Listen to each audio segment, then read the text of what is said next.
Maybe next time, Ethan, choose someone who actually belongs at this table.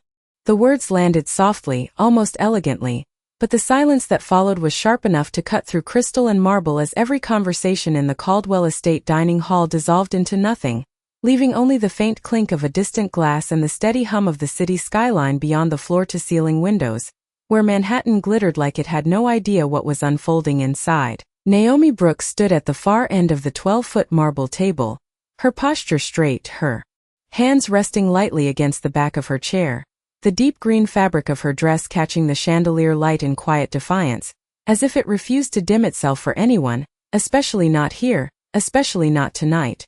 Victoria Caldwell lowered her glass slowly, her expression composed, practiced, the kind of smile that never quite reached her eyes, while across from her Lydia leaned back with a faint smirk, tapping her manicured nails against the stem of her wine glass as though she were waiting for a performance to begin. Ethan Caldwell didn't move at first, his jaw tightening just enough to betray the tension he refused to voice, his fingers pressing into the polished surface of the table as he glanced between his mother and the woman beside him, caught in a silence that felt heavier than any argument. Naomi didn't rush to fill that silence, didn't shrink beneath it either, she simply observed, her gaze moving calmly from one face to another, taking in the subtle glances, the raised brows, the polite smiles that carried just enough edge to remind her exactly what this was. Not a dinner, not a welcome, but a test. We're just trying to understand you, Charles Caldwell finally added, his voice measured, controlled, as he folded his hands in front of him like a man accustomed to being listened to. After all, our family doesn't make decisions lightly. A few guests nodded subtly, the kind of agreement that required no words, only shared assumption. Naomi tilted her head slightly, considering him, her expression thoughtful rather than defensive, and for a moment it almost seemed like she might answer exactly the way they expected, politely, carefully, in a tone that would make them comfortable, but instead she asked, "And what exactly would make me understandable to you?" The question hung in the air, not confrontational, not loud, just precise enough to shift the balance of the room by a fraction. Lydia let out a soft laugh. "Oh, it's not that complicated," she said, her voice light but pointed. "Background, education, connections, the usual things that explain how someone ends up here."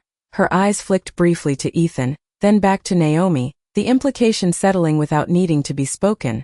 Ethan inhaled quietly, his shoulders rising just slightly, but again he said nothing, and that silence stretched, echoing louder than any insult. Naomi noticed, of course she did, but she didn't look at him, not yet. Instead she reached for the glass of water in front of her, lifting it with steady fingers and taking a small, unhurried sip, as though she had all the time in the world, as though none of this was catching her off guard. And when she set the glass back down, the soft click against the marble seemed to draw every eye back to her. "So this is about qualifications," she said gently, almost as if clarifying it for herself. "Not feelings, not commitment, just proof." Victoria's smile sharpened just slightly. "You could say that," she replied, her tone smooth, controlled, confident in the structure she believed she had built around this moment. Naomi nodded. Once slowly, then let her gaze drift across the room again, this time lingering just a second longer on each face, memorizing reactions, measuring expectations, and when she finally spoke again, her voice was softer, but it carried in a way that made the entire room lean in without realizing it. "All right," she said. "Then I think I understand the rules now." Lydia leaned forward, interest flickering in her eyes. "Good," she said, almost eager. "Because we do like to know exactly who we're dealing with." Naomi's lips curved into the faintest smile, not defensive, not nervous, but knowing, as if she had just been handed something she had been waiting for all along. "So do I," she replied quietly. And for the first time that evening, something in the room shifted in a way no one could quite explain, because it no longer felt like Naomi was the one being examined. It felt like she had just accepted a game they didn't realize she already knew how to win. The silence did not break, it tightened like the air itself was waiting to see who would move first, and for a moment no one did, until Victoria set her glass down with deliberate care and offered a small, composed smile that felt more like a verdict than a gesture of hospitality. "Well," she said lightly, "since you understand the rules, perhaps we can make this evening a bit more engaging." Her eyes flicked briefly toward Charles, who gave the slightest nod, as if this had already been discussed long before Naomi ever stepped into the room, and then Lydia leaned forward, interest sharpening into something unmistakably deliberate. "We have a tradition," she said, her tone almost playful now. Whenever someone new joins us, we like to have a conversation, something simple, something revealing. Naomi did not respond immediately, she only rested her fingertips lightly against the back of her chair again, her posture unchanged, her expression calm, but her eyes more focused now. As if she were listening to something beneath the words themselves. A conversation about what? She asked, her voice even unhurried. Charles answered this time. Perspective, he said. Business, strategy, influence, the kind of thinking that shapes decisions at our level. He gestured subtly to the room, to the polished wood, the tailored suits, the quiet confidence that came from inherited power. It helps us understand how someone fits into this world. There it was again, that word fits. Placed carefully like a lock waiting for the wrong key, Ethan shifted beside her, his hand brushing the edge of the table, a faint, almost instinctive movement, as though he wanted to say something, to interrupt, but the moment passed and his silence returned, heavier than before. Naomi noticed, but still she did not look at him, not yet. Instead she gave a small nod. All right, she said. What would you like to discuss? Lydia's smile widened just enough to reveal the trap beneath it. Let us keep it current, she said. Tell us what you would do if you had to advise on a failing acquisition, one that is already losing millions each quarter. A few of the guests exchanged subtle glances, the kind that said they recognized the question for what it was, not casual, not harmless, but specific, pointed, designed to expose something or someone. Naomi's gaze shifted briefly across the table, catching the flicker of recognition in more than one pair of eyes, and then she understood, not just the question but the intention behind it. Is this hypothetical? She asked softly. Victoria answered without hesitation. Of course. But the slight tightening at the corner of her eyes suggested otherwise. Naomi let that settle for a moment, then slowly moved her chair and took her seat, the sound of it sliding against the marble quiet but unmistakable, signaling that she was stepping into whatever this was, not backing away from it, not deflecting it, stepping into it fully. If it were truly failing, she began, her voice steady, measured. I would first question why it was allowed to reach that point. Lydia's smile thinned just slightly. That is not an answer, she said. It is a deflection. Naomi met her gaze calmly. No, she replied. It is the beginning of the answer. The room shifted again, subtly, almost imperceptibly, because she had not taken the bait the way they expected. She had not rushed, had not stumbled, had not tried to impress. Instead she had slowed the conversation down, redirected it, and now they had to follow her instead of the other way around. Charles leaned back in his chair, studying her more carefully now. Go on, he said, and Naomi did. If a company is losing millions each quarter, the failure did not begin with the numbers, it began with the decisions that were ignored before the numbers ever appeared. She spoke calmly, without raising her voice, without trying to dominate the room, but every word carried, landing exactly where it needed to. So I would not start by fixing the loss, I would start by identifying who allowed it to happen. There was a pause then, a real one this time, not controlled, not orchestrated, just silence, because something in that answer had landed too close to something real, something current. Lydia's fingers stopped tapping against her glass, Victoria's smile held, but only just, and Ethan finally looked at Naomi fully, not as someone he needed to protect, but as someone he was beginning to understand. But Naomi was not finished. She let the silence stretch just long enough to settle, then added, and then I would decide whether the problem is the company, or the people running it. And just like that, the conversation was no longer a test, it was a mirror, and for the first time that evening the Caldwell family was the one being examined. The silence that followed her last sentence did not feel accidental anymore. It felt earned, like something had shifted beneath the polished surface of the evening, and no one could quite pretend otherwise. Charles was the first to move, leaning back slowly in his chair.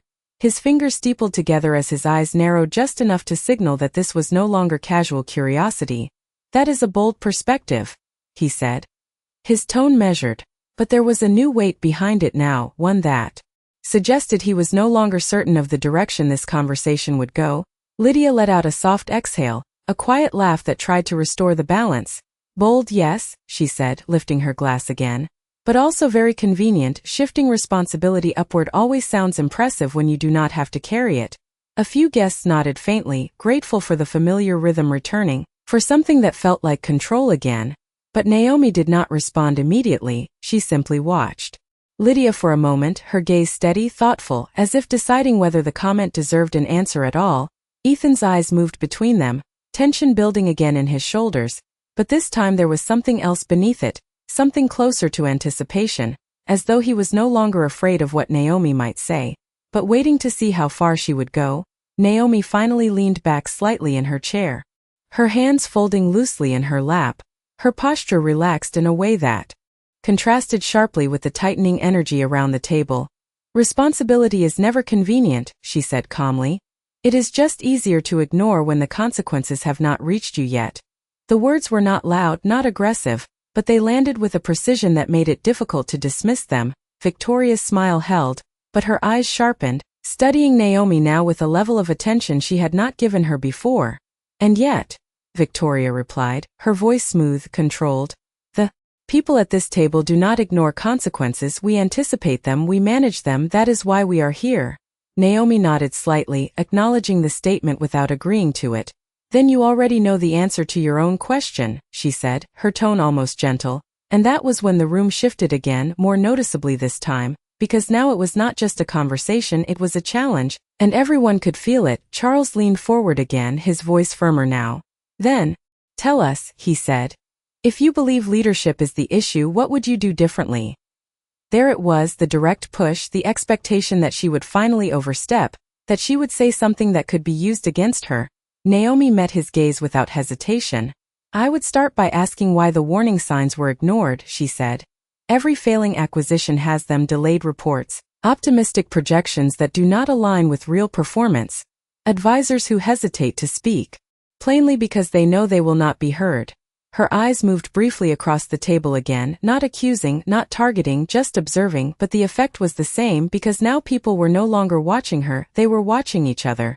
"And if those signs were dismissed," she continued, "then the issue is not the market, it is the environment that allowed those decisions to go unchallenged." Lydia's expression tightened, her confidence wavering just enough to show. "You are making assumptions," she said quickly. "You do not have the full picture." Naomi tilted her head slightly. "You are right," she said. "I do not have all the details." She paused then, just long enough to let the next words settle before she spoke them. "But I do not need them to recognize a pattern." That was when the silence returned, heavier now because it was no longer empty, it was filled with something unspoken, something too close to reality to ignore. Ethan exhaled slowly, almost under his breath, but this time he did not look away. He kept his eyes on Naomi, and for the first time that evening, there was something unmistakable in his expression. Not hesitation, not doubt, but respect and perhaps something else, something that suggested he was beginning to realize that the woman sitting beside him had never been out of place at this table. The table itself had simply not been ready for her. Victoria finally set her glass down again, more firmly this time, the soft sound echoing in the quiet room. "Interesting," she said, her voice still controlled but no longer entirely effortless. "Very interesting." She studied Naomi for another moment, then added, "You speak as if you have seen this before." Naomi's lips curved slightly, not into a smile, but into something quieter, more knowing. "I have," she said simply, and in that moment, the question was no longer whether she belonged in their world, it was how much of their world she already understood, and that realization unsettled them far more than any answer they had expected. No one spoke for a moment after Naomi's quiet admission, and that silence no longer felt like resistance, it felt like uncertainty. The kind that settles in when something expected to be simple becomes unpredictable. Victoria studied her carefully, her gaze no longer dismissive but calculating, as though she were reassessing a position she had already decided on earlier that evening. "Seen it where?" she asked at last, her voice still smooth, but with a sharper edge beneath it now, a question that was no longer casual. Naomi did not rush to answer. She let the weight of it sit between them, her fingers resting lightly against the table as her eyes moved once across the room again, taking in the subtle tension in each face, the way Lydia's posture had stiffened, the way Charles remained still but more alert, the way Ethan had not looked away from her since she last spoke. And then she answered, "In rooms like this," she said simply. "Different names, different companies, same patterns." Lydia let out a quiet scoff, unable to hold it back this time. "That is a very broad claim," she said, her tone slipping slightly from polished to pointed. "You make it sound like you have been in more rooms like this than most people here." Naomi turned her gaze to her, calm, steady. "I have been in enough to recognize when a conversation is not really about business. she replied, and that landed harder than anything she had said before. Because now the illusion itself had been named, Charles shifted slightly in his chair, his fingers tapping once against the table before going still again. "And what do you think this conversation is about?"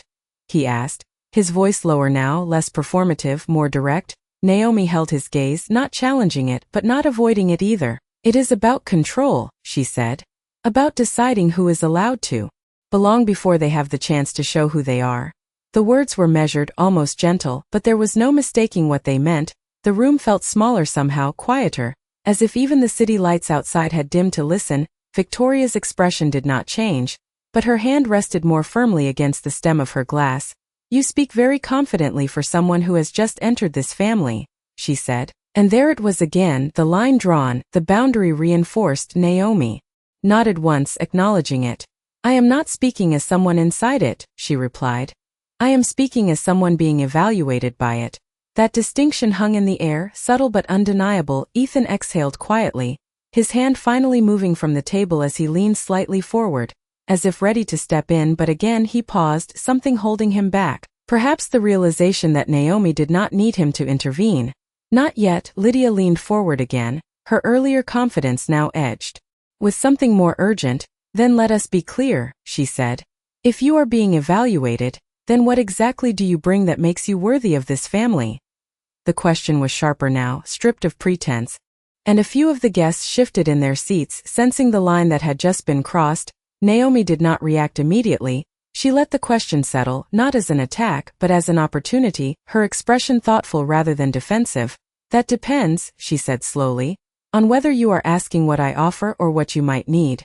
The distinction landed like a quiet echo because it shifted the frame entirely. Lydia blinked once, caught off guard by the response, while Charles leaned back again, studying Naomi with a new level of attention, as if trying to place her within a context that no longer fit.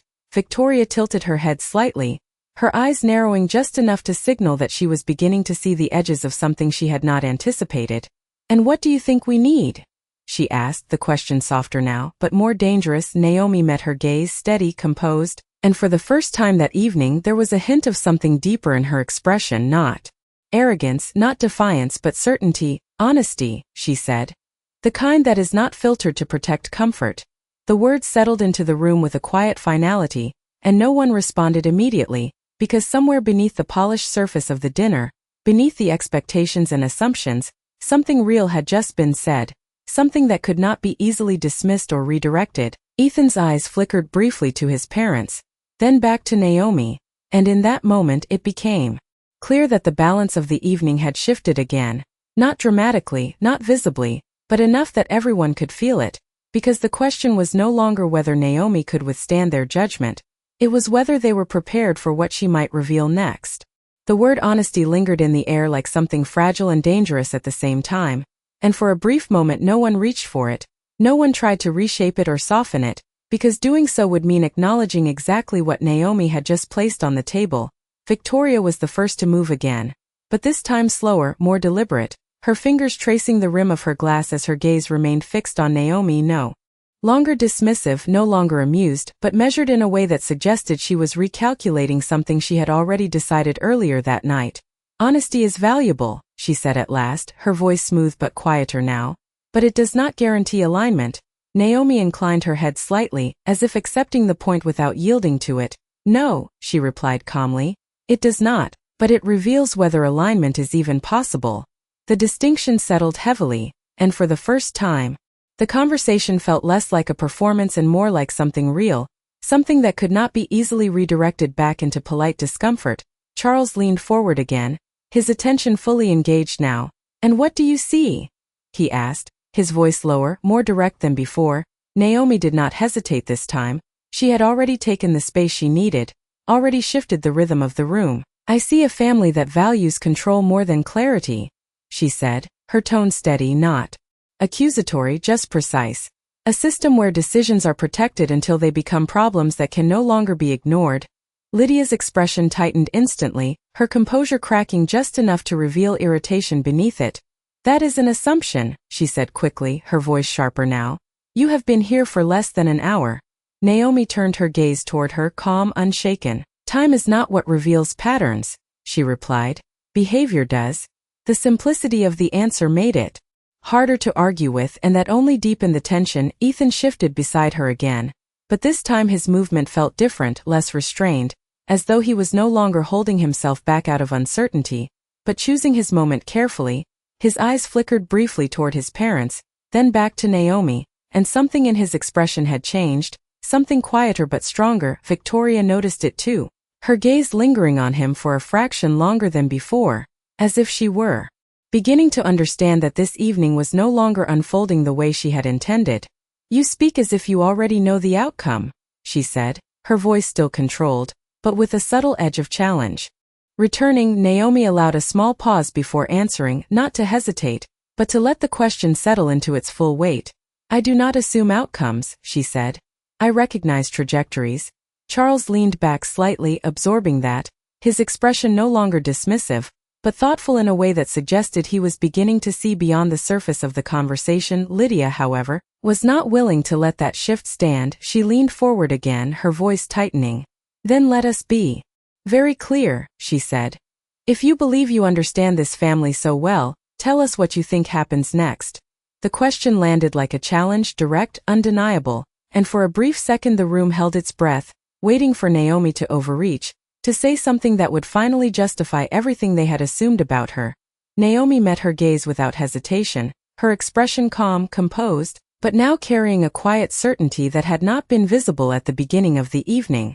What happens next, she said slowly, depends on whether this conversation remains a test or becomes a decision.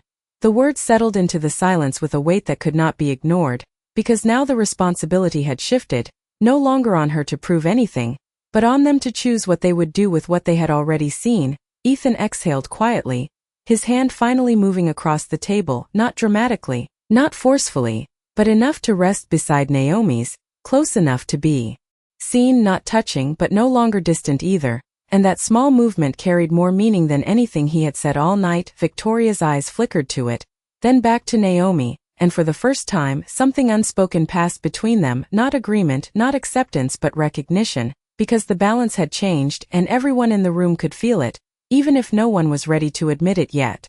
The space between Naomi's final words and anyone else's response stretched longer than before, no one rushing to fill it now, because it no longer felt like a simple exchange that could be redirected with polite conversation. It felt like a line had been drawn and everyone present was standing just behind it, deciding whether to step forward or remain where they were. Victoria's gaze lingered on Naomi, not with dismissal, but with a quiet intensity that suggested she was measuring something far more carefully than she had at the beginning of the evening. Her fingers resting still against the table now, no longer tracing the glass, no longer performing composure, just still, a decision, she repeated softly as if testing the word itself. Then she let out a slow breath and leaned back slightly in her chair, her posture shifting from control to observation. And what decision do you think we are being asked to make? The question was no longer veiled, no longer wrapped in courtesy, it was direct, and the room felt it immediately. Naomi did not hesitate. She had already stepped into this space, already accepted the weight of it. Whether you are evaluating me, she said, her voice calm, steady, or revealing yourselves. The words settled deeper than anything before them, because now the frame had shifted completely. This was no longer about her qualifications, no longer about her background, it was about them, about the choices they were making in real time. Lydia let out a quiet breath that sounded closer to frustration than amusement, her earlier confidence now strained. That is a very convenient way to avoid answering the question, she said, though her tone lacked the certainty it had before. Naomi turned her gaze toward her, unhurried, unbothered. I already answered your question, she replied. You just did not expect the answer to reflect back on you. The simplicity of it made it impossible to dismiss without acknowledging its truth, and that only deepened the tension that had settled over the table. Charles shifted again, but this time his movement was slower, more deliberate, as though he were no longer reacting but considering. His eyes studying Naomi with a level of focus that suggested something had changed in his perception of her. You speak as if you are not concerned with the outcome, he said, his voice lower now, almost thoughtful. Naomi held his gaze, her expression composed, but there was a quiet clarity behind it that had not been visible when she first entered the room. I am not concerned with being accepted under the wrong conditions, she said, and that landed with a quiet finality, because it removed the assumption that she needed anything from them at all. Ethan's hand remained where it was beside hers, and now slowly, he turned his palm slightly, not touching but closer than before, a subtle movement but one that carried weight. His voice finally breaking through the silence, calm but firm. "She is not here to prove anything," he said, his words directed at no one and everyone at the same time, and the room felt it, because this was the first time he had spoken with intention, not hesitation. Victoria's eyes flickered to him, her expression tightening just slightly, not with anger, but with recognition, as though she was beginning to understand that this moment was no longer contained within her control. Naomi did not look at Ethan when he spoke, but something in her posture softened, just slightly, not in weakness but in acknowledgement, and then she spoke again, her voice quieter now but carrying just as clearly. "The question is not whether I belong here," she said. "It is whether this is a place worth belonging to." The words settled into the room with a weight that could not be ignored, and for a moment no one responded because the answer to that question was no longer theoretical, it was unfolding right in front of them, in their reactions, in their silence, in the choices they were making in that exact moment. Lydia looked away first, her fingers tightening slightly around her glass. Charles remained still, but thoughtful, and Victoria, for the first time that evening, did not speak immediately, her gaze fixed on Naomi with a quiet intensity that suggested she was seeing something she had not expected to see, not just strength, not just composure, but something far more difficult to challenge, something that did not ask for permission to exist, and that realization shifted the balance once again, because now the question was no longer whether Naomi could withstand their judgment, it was whether they could withstand hers. The silence that followed Naomi's last sentence did not feel fragile anymore, it felt decisive, like something had quietly settled into place and could not be undone, and for the first time that evening, no one reached to challenge it immediately, not because they agreed, but because they were beginning to understand the cost of responding without care.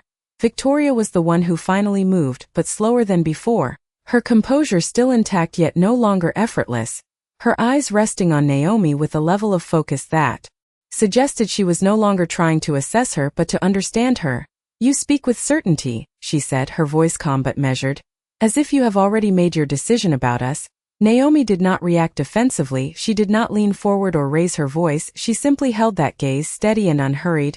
"I have not made a decision," she replied. "I am still listening." The answer was simple, but it shifted something again, because it implied that the outcome was still open, but not in their control alone. Lydia let out a quiet breath, her earlier sharpness now replaced with something closer to unease. "Listening to what?" she asked, her tone no longer confident. Naomi's eyes moved briefly toward her, then back to Victoria. "To how far this needs to go before it becomes honest," she said, and that landed heavier than anything before, because now the question was not about what had already been said, but what had not yet been said. Charles exhaled slowly, his posture shifting as he leaned back, his fingers no longer tapping, no longer signaling impatience but still thoughtful. "You believe this has not been honest?" he asked, and there was no accusation in his tone, only a quiet curiosity that had not been present before. Naomi considered him for a moment before answering, not dismissing the question but weighing it. "I believe it has been careful," she said, "and careful conversations protect comfort, not truth." The words settled into the room with a quiet clarity, and no one interrupted this time, because interrupting would have meant denying something that was becoming harder to deny. Ethan's hand shifted slightly closer to hers again, the space between them now almost non-existent, his voice steady when he spoke. "Then say it plainly," he said, his eyes still on Naomi, but his words directed toward the room. "If this is about honesty, then let it be honest." The statement hung in the air, not as a challenge but as permission, and that changed everything, because now the expectation had shifted, no longer for Naomi to prove herself, but for the others to reveal themselves fully. Victoria's gaze flickered briefly to Ethan, then back to Naomi, and for the first time there was something almost reflective in her expression, as if she were recognizing the moment for what it was, not a test, not a performance but a turning point. She let out a slow breath, her posture straightening slightly as she set her glass aside completely, no longer needing the gesture. "Very well," she said, her voice quieter but more direct than it had been all evening. "If we are to be honest, then let us remove the pretense." The room stilled again, not with Tension this time, but with anticipation, because something was about to be said that could not be taken back.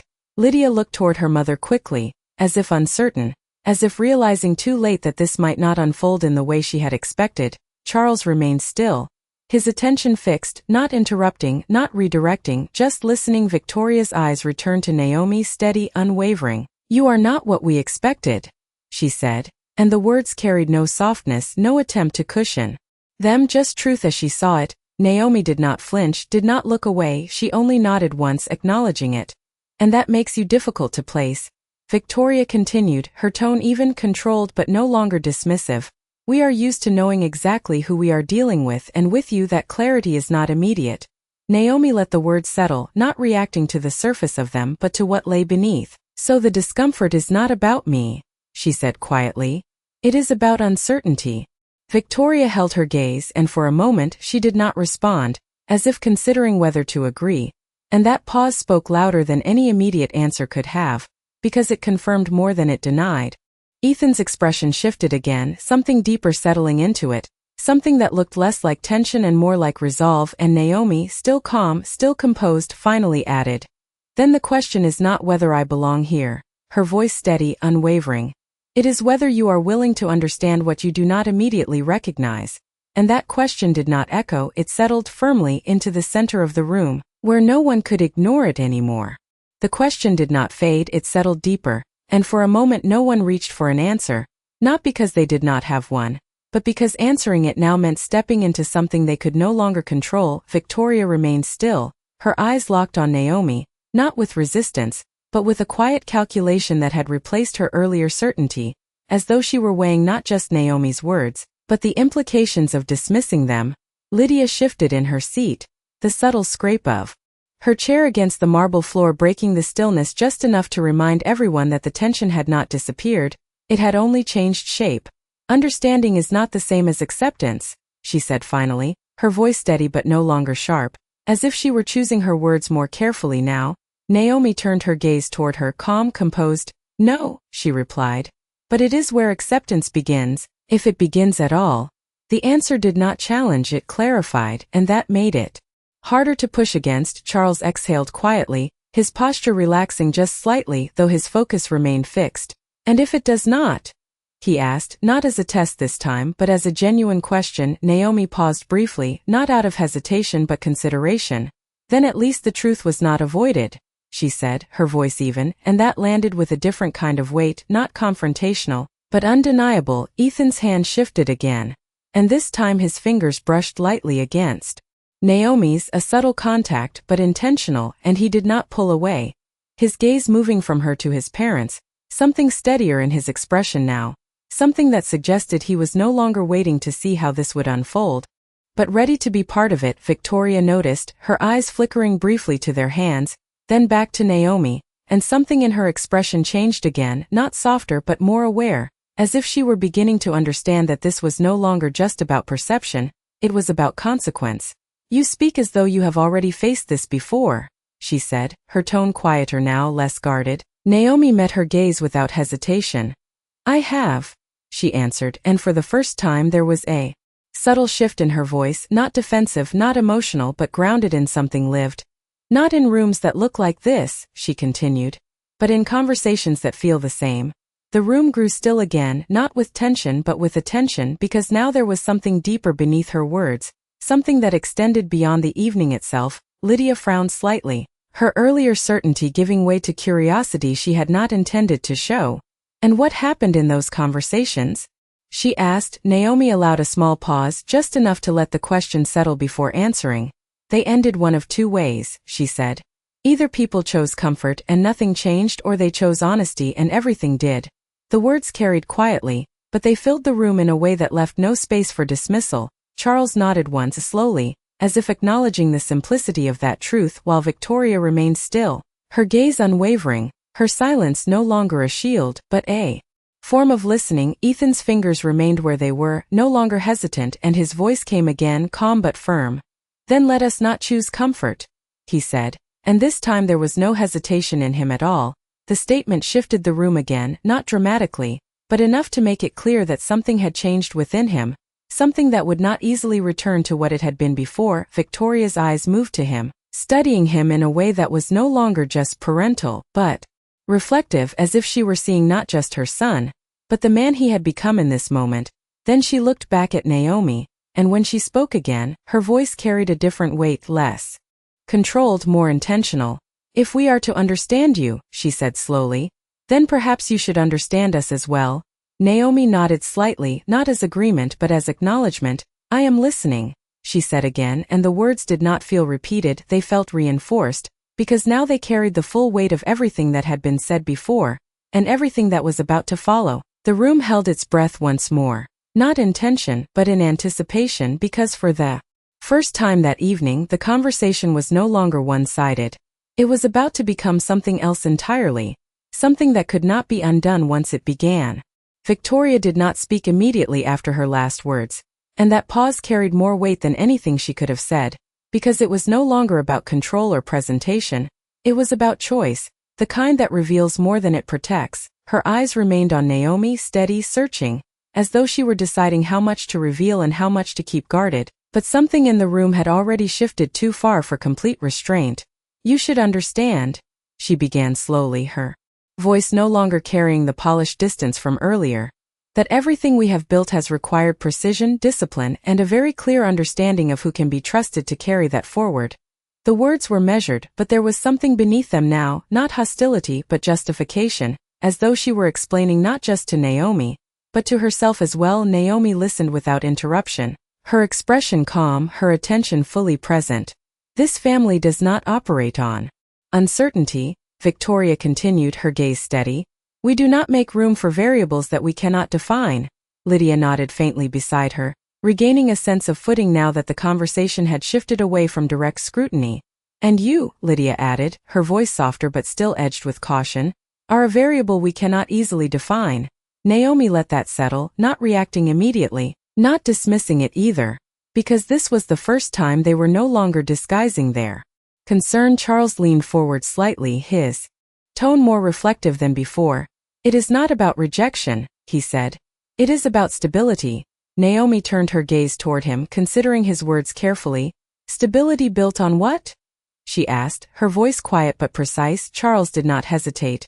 "Predictability," he answered, and that word lingered in the air longer than the others, because it carried something deeper than strategy, it carried belief. Naomi nodded slowly, as if acknowledging the truth of it. "Then you are not protecting stability," she said gently. "You are protecting expectation." The distinction landed with quiet force because it shifted the meaning of everything they had said. Lydia's expression tightened again, but this time she did not interrupt, she only watched, waiting as if unsure where this would lead next. Ethan remained still beside Naomi, his presence no longer hesitant, his attention fully engaged, and for the first time, he did not look at his parents for reassurance, he simply listened. Victoria's eyes narrowed slightly, not in dismissal but in focus. "And you believe expectation is a weakness?" she said. Naomi met her gaze, unwavering. "I believe expectation becomes a limitation when it replaces understanding," she replied, and that answer did not challenge their system, it reframed it. Charles leaned back again, absorbing that, his expression thoughtful, while Lydia shifted slightly in her seat, her earlier confidence replaced with something quieter, more uncertain. "Then help us understand," Victoria said finally, her voice steadier now but no longer distant. "What is it that we are not seeing?" The question was different from the ones before, not designed to test, not designed to trap, but to reveal. Naomi paused, not out of hesitation, but because she understood the weight of what she was about to say. Her eyes moved briefly across the table, taking in each face, the tension that had softened into a tension, the resistance that had shifted into something more complex, and then she spoke, her voice calm, but carrying a depth that had not been fully revealed until now. "You are not seeing that I am not here to fit into your expectations," she said. "I am here because Ethan chose me, knowing exactly who I am." The words settled into the room with a quiet finality, because they shifted the center of the conversation away from approval and toward truth. Ethan exhaled softly, his hand now fully resting against Naomi's, no longer hesitant, no longer uncertain, his voice steady when he spoke. "And I would make that choice again," he said, and this time there was no room for doubt in him. Victoria's gaze moved between them, and for the first time there was Something unguarded in her expression, not agreement, not acceptance but recognition, because the conversation had moved beyond evaluation, beyond testing, into something far more difficult to navigate, something that required not just judgment, but self-reflection.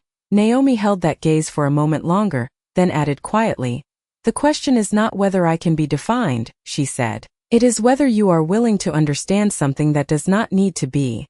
And that question did not echo. It settled firmly into the space between them where no one could ignore it anymore, because now the choice was no longer theoretical, it was real, and it was theirs to make.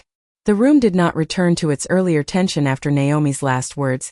It settled into something quieter but far more intense, because what had been said could not be reshaped into politeness anymore. It had moved beyond that, and everyone present knew it. Even if no one spoke it out loud, Victoria remained still, her gaze steady on Naomi. But there was something different in it now, not resistance, not dismissal, but the slow recognition of a perspective she had not prepared herself to confront. Her fingers rested flat against the table, no longer tracing the glass, no longer performing composure, just still. "You believe this is about understanding something undefined," she said at last, her voice calm but more grounded, less controlled. "But everything we have built depends on clarity." Naomi did not interrupt, she allowed the thought to complete, allowed the structure behind it to reveal itself fully. "Without clarity," Victoria continued, "there is risk, and risk is not something we treat lightly." Naomi nodded slightly, acknowledging the truth in the statement without yielding to it. "Risk is not created by what you do not understand," she replied, her voice even. "It is created by what you refuse to examine." The words did not rise in volume, but they landed with precision, and that precision unsettled the room more than any direct challenge could have. Charles exhaled slowly, leaning back as he absorbed the shift. His posture no longer defensive but reflective, as though he were beginning to reconsider something he had long taken for granted. Lydia, however, looked toward her mother, searching for direction, for a signal that would restore the familiar hierarchy, but none came because for the first time, Victoria did not immediately assert control over the conversation. Instead she asked, "And what exactly do you believe we are refusing to examine?" The question was different now, not designed to trap, but to understand, and that difference changed the weight of everything that followed. Naomi paused briefly, not out of hesitation, but because she understood the responsibility of answering it. Her eyes moved across the table once more, taking in each face, the subtle shifts in posture, the quiet attention that had replaced earlier judgment, and then she spoke. "You are not examining the difference between control and trust," she said. "You have built a system that relies on defining everything in advance, but not everything that matters can be defined that way." The words settled into the room with a quiet gravity, because they did not reject what the family valued, they questioned its limits. Ethan's hand remained firmly against hers now, not tentative, not uncertain, and when he spoke, his voice carried a clarity that had not been present earlier in the evening. "That is exactly why I chose her," he said, his eyes moving from Naomi to his parents. "Because she sees what we do not question." The statement did not demand approval, it simply declared truth, and that made it harder to dismiss. Victoria's gaze shifted to him, and for a moment, something unspoken passed between them, something that felt less like disagreement and more like realization. Because she was no longer looking at a son who needed guidance, she was looking at someone who had already made a decision she could not easily undo. Naomi did not turn to him, but her presence beside him felt different now, not as someone being introduced into the family, but as someone who had already altered its direction simply by being there. Charles leaned forward again, his voice quieter but more thoughtful than before. "And you believe trust can exist without clarity?" he asked. Naomi met his gaze, steady, composed. "I believe clarity can grow from trust," she said, "but it cannot replace it." The distinction was subtle, but it shifted the foundation of the conversation entirely. Lydia looked down briefly, her fingers tightening slightly around her glass before relaxing again, as if she were beginning to understand something she had not expected to confront. Victoria remained silent for a moment longer, her gaze returning to Naomi, and when she spoke again, her voice carried something new, not surrender, not agreement, but the quiet acknowledgement of a truth she could no longer ignore. "You are asking us to change the way we decide," she said. Naomi shook her head gently. "No," she replied. "I am asking you to recognize that your way of deciding is not the only one that works." The words did not challenge authority, they expanded it, and that made them more difficult to resist. The room fell silent again. But this time it was not the silence of tension or control. It was the silence of realization, because something had shifted that could not be returned to its original state. And for the first time that evening, the question was no longer whether Naomi could withstand their judgment. It was whether they were willing to step beyond it. No one moved right away after Naomi's final words, and the stillness that settled over the room felt different from anything before it. Not tense, not defensive, but heavy with realization, like something had quietly shifted beneath the surface and could no longer be ignored. Victoria's gaze remained fixed on Naomi, but there was no longer any trace of dismissal in it, only a slow, measured recognition that what she was hearing could not be reduced to a simple difference of opinion. Her fingers pressed lightly against the table as if grounding herself in the moment. "You are asking us to reconsider the foundation of how we operate," she said, her voice calm but carrying a weight that had not been present earlier. Naomi met her gaze without hesitation, her expression composed, steady. "I am asking you to see that your foundation already has limits," she replied, "and that those limits are not as fixed as you believe." The words did not challenge the family's power, they revealed its boundaries, and that made them harder to dismiss. Charles exhaled slowly, leaning forward just slightly as if drawn into the conversation in a way he had not intended, his tone quieter now, more reflective than authoritative. "And you believe you understand those limits better than we do?" he said, not accusing but testing the idea itself. Naomi shook her head gently, her voice calm. "I believe I see them differently," she answered, "because I am not inside them." The distinction landed with quiet clarity, and it shifted the room again, because it reframed her position not as opposition, but as perspective. Lydia glanced between them, her earlier confidence now replaced with something closer to uncertainty, her fingers tightening briefly around her glass before relaxing again, as if she were beginning to feel the ground beneath her assumptions shift. Ethan's hand remained beside Naomi's, steady now, and his voice came again, calm but resolute. "That is exactly why she matters," he said, his eyes moving toward his parents. "Because she is not part of what limits us." The statement was not loud, but it carried a quiet finality that made it impossible to ignore. Victoria's gaze shifted to him, and for a moment something passed between them, not disagreement, not resistance, but a deeper recognition, as though she were beginning to see that this was no longer about defending tradition, but about deciding whether it could evolve. Naomi remained still beside him, her presence unchanged, not pressing, not withdrawing, simply there, grounded in her own certainty, and that steadiness began to feel like the center of the room itself. Charles leaned back again, his expression thoughtful, his earlier control replaced with something more introspective. "Then what would you have us do?" he asked, and this time there was no challenge in the question, only a genuine attempt to understand. Naomi allowed a small pause, not to create tension, but to give the question the weight it deserved, her eyes moving once across the table, taking in the subtle shifts in posture, the quiet attention that had replaced earlier judgment, and then she answered, "Nothing immediately," she said, her voice calm. "Understanding does not happen in a moment, it happens when you are willing to question what you have always accepted." The words settled into the room with a quiet finality, not demanding action but inviting reflection. Lydia looked down briefly, her expression softening just enough to reveal that she was no longer certain of her earlier stance.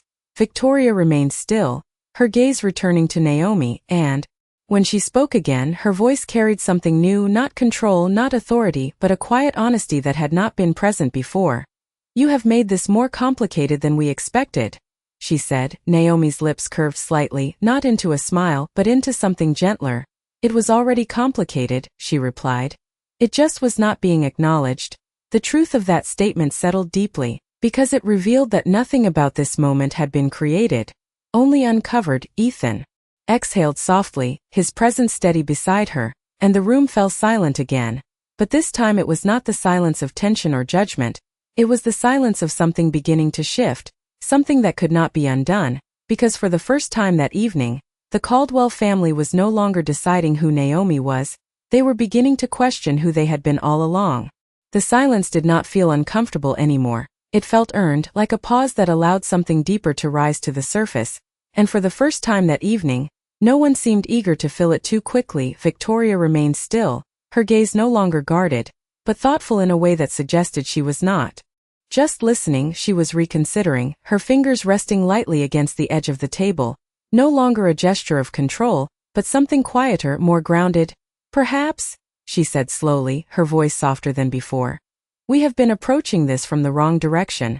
The words were not dramatic, but they carried weight because they acknowledged something that had been resisted all night. Naomi did not respond immediately, she simply watched, allowing the shift to unfold without interrupting it. Charles glanced briefly toward Victoria, then back at Naomi, his expression no longer firm but reflective. We are used to evaluating risk, he said, but not accustomed to being part of the evaluation ourselves. There was no defensiveness in his tone now, only a quiet recognition that something in their perspective had been incomplete. Lydia looked down at her glass for a moment, her earlier confidence replaced with something more introspective, her voice quieter when she finally spoke. It is easier to measure people when they fit into categories, she admitted, almost to herself. Naomi inclined her head slightly, acknowledging the truth in that without diminishing it. It is, she said gently, but people are not systems you can simplify without losing something essential. The words did not challenge Lydia, they met her where she was, and that changed the tone of the conversation once again. Ethan's hand remained beside Naomi's, steady, and when he spoke this time, his voice carried a calm certainty that did not need reinforcement. This is what I wanted you to see, he said, his eyes moving between his parents and Naomi. Not just who she is, but what she brings that we do not already have. Victoria looked at him, and for a moment there was something deeply personal in her expression, something that went beyond business, beyond structure, into something closer to reflection, as though she were realizing that this moment was not just about Naomi, but about him as well, about the choices he was making and the man he had become. She turned her gaze back to Naomi, and this time when she spoke, her voice carried something new, not authority, not distance, but a quiet honesty that had been missing before. You have challenged more than our expectations tonight, she said. You have challenged the way we define certainty. Naomi met her gaze, calm, steady. Certainty is not lost when you question it, she replied. It becomes stronger when it holds up under that question. The response did not dismiss their values, it reframed them, and that made it easier to accept without feeling diminished. Charles nodded slowly, his posture more relaxed now, as though he had stepped out of the role he had been holding earlier. Then perhaps we have been too focused on protecting what we know, he said, and not enough on understanding what we do not. Naomi did not respond with affirmation or correction, she simply allowed the realization to exist, because it did not need reinforcement, it had already taken root. Lydia lifted her gaze again, her expression softer now, less guarded. I misjudged you, she said quietly, the admission not dramatic but genuine. Naomi offered a small nod, not as acceptance or dismissal, but as acknowledgement. You responded based on what you understood, she said. That is not the same as misjudging unless you choose not to see differently now. The distinction mattered, and Lydia seemed to feel it, because she did not look away this time. She held Naomi's gaze, considering it. Victoria exhaled slowly, her posture shifting again, not into control, but into something more open, more deliberate. Understanding takes time, she said, but it begins with willingness. Naomi nodded slightly. And you have that, she replied, and for the first time that evening the words did not carry tension, they carried something closer to balance. The room settled into a quiet that no longer felt like a battleground, but like a space where something had changed, not completely, not perfectly, but undeniably. And in that moment, the question was no longer whether Naomi would be accepted, but how the family would move forward with what they had begun to understand, because what had shifted could not be undone, only continued or ignored, and now the choice was theirs. The quiet that settled over the room no longer felt uncertain, it felt resolved, not in the sense that everything had been decided, but in the sense that something essential had been revealed and could not be unseen. Victoria remained seated at the head of the table, her posture composed but no longer rigid, her gaze resting on Naomi with a clarity that had not been present at the beginning of the evening, as though she were no longer trying to measure her, but to understand what had already been shown. You have given us a great deal to consider, she said at last, her voice calm, steady, and for the first time, free of the subtle distance that had defined her earlier tone. Naomi did not respond immediately, she allowed the words to settle, because they were not a conclusion, they were an acknowledgement, and that mattered more than anything else that could have been said. Charles leaned back slightly, his expression thoughtful, no longer guarded, his voice quieter when he spoke. It is not often that we are forced to look at ourselves in this way. he admitted, and there was no resistance in the statement, only honesty. Lydia glanced toward Naomi again, her earlier uncertainty now replaced with something more open, more reflective, as if she were still adjusting to the shift that had taken place. I thought I understood exactly what this evening would be, she said softly. I was wrong. Naomi inclined her head slightly, her expression calm, not triumphant, not dismissive, simply present. Understanding changes when we allow it to, she replied, her voice gentle but steady. Ethan exhaled quietly beside her, his hand still resting near hers, no longer tentative, and when he spoke, his voice carried a quiet certainty that did not need to be reinforced.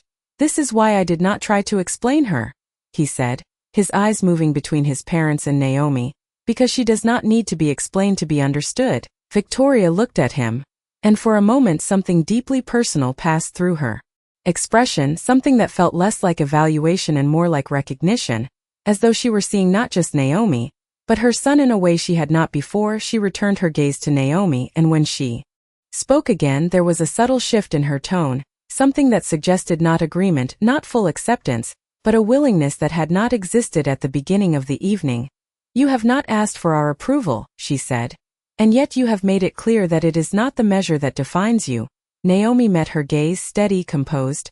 Approval is meaningful when it comes from understanding, she replied, not when it is given to preserve comfort. The words did not challenge, they clarified, and that distinction allowed them to settle without resistance. Charles nodded slowly, his posture relaxed now, as though he had stepped out of the need to control the outcome. Then perhaps the next step is not to decide, he said, but to continue understanding. Naomi did not respond with affirmation, she simply held the moment, allowing it to exist without pushing it further, because the shift that had occurred did not need to be forced into resolution. Lydia let out a small breath, almost a quiet laugh, not of amusement but of recognition. I did not expect to learn anything tonight, she admitted. Naomi's lips curved slightly, not into a smile, but into something softer. Expectations can limit what we are willing to see, she said, and Lydia nodded, as though she understood that now in a way she had not before.